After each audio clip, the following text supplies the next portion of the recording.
دیا. اب کیا ہوا, جیسے یہ لوگ پیچھے سے حملہ کر دیا تو جو لوگ بھاگ رہے تھے میدان احد سے کفار و مشرکین مکہ, وہ بھی واپس آئے.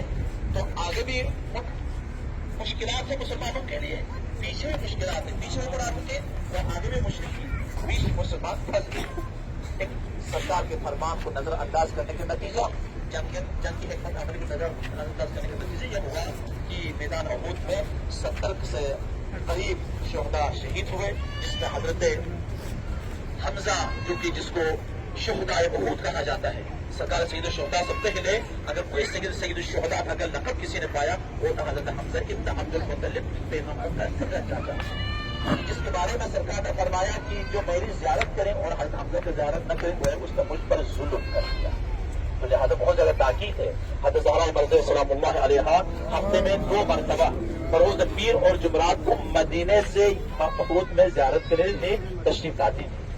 تو لہذا زیارت بہت اہمیت ہے. حضرت حمزہ کا, حضرت حمزہ بھی شہید ہوئے. اور اسی کے ساتھ ہی ساتھ ایک اور عظیم صحابی تھے حضرت مصعب ابن عمیر, جس کو مبلغ اسلام کہا جاتا تھا. سرکار خاتم مرتبہ مکے میں ایسا نہیں آئے ہجرت کر کے, آپ نے پہلے زمین سازش کی مدینے کے اندر.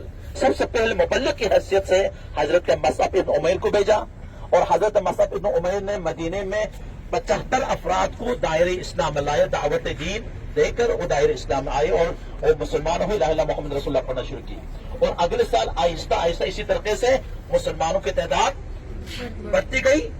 اور یوں حضرت مصعب بن عمیر جو کہ مبلغ اسلام کا لقب تھا وہ بھی شہید ہوئے اسی جنگ میں. اسی طریقے سے حضرت حنظلہ جس کو غسیل الملائکہ کہا جاتا ہے, ایک عظیم صحابی رسول, جب جنگ ہوئے اس وقت شام کو ان کی شادی ہوئی, مگر صبح ایمان سے لبریز تھا, عشق الہی سے وہ لبریز تھا. اپنے نئی دلہن کو چھوڑ کے, اسباب کو سب چھوڑ کے وہ یہاں میدان میں آئے, وہ بھی شہید ہو گئے. لیکن جس کو کہا جاتا سرکار